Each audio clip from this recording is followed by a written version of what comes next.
Premier exercice. Activité 1.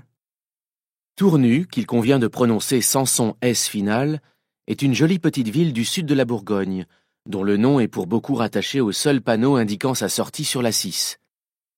Précisément, les bonnes raisons de s'y arrêter ne manquent pas, ne serait-ce que pour visiter son exceptionnelle abbaye Saint-Philibert, joyau roman bâti il y a un millénaire, flâner sur les bords de la Saône en contrebas, ou déguster un repas d'exception chez Greuze ou aux Terrasses, 2 tables de chef parmi le vivier existant dans le Mâconnais.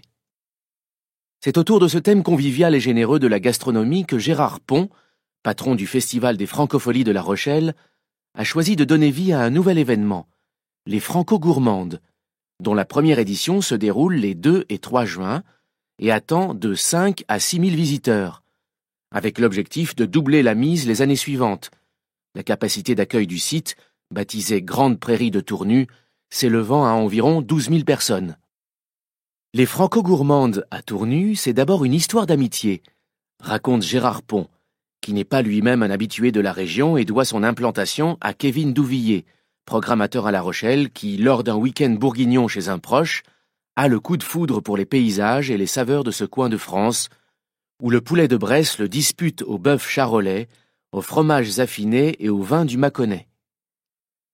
L'idée de marier en un festival musique et gastronomie, 2 grandes sources de bonheur des Français, n'a pas tardé à devenir une évidence. Les partenaires locaux, eux, ont donné leur accord en janvier. À Tournu, les artistes de la chanson ne manqueront pas 2 soirs de suite.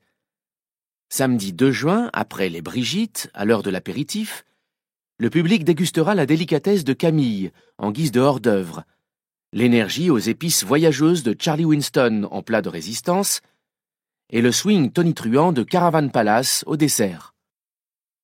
Dimanche 3 juin, chacun pourra remettre ça dès l'heure du goûter avec Carmen Maria Vega, suivi d'Yves Jamet et Benabar. Le tout agrémenté de quelques tapas musicaux locaux, Fils Manquet, Frédéric Bobin, Grand Kino notamment. Pour leur ravitaillement, les festivaliers oublieront donc un temps les traditionnels pizzas, kebabs, sandwichs à l'andouillette et tartiflettes, arrosés de bière ou de soda servis dans ce genre d'événement.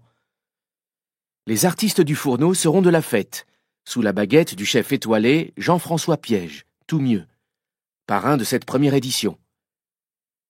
Il confectionnera lui-même les sandwichs jambon-beurre vendus aux visiteurs soucieux de manger debout, avec des ingrédients qu'il aura sélectionnés, se réjouit Gérard Pont.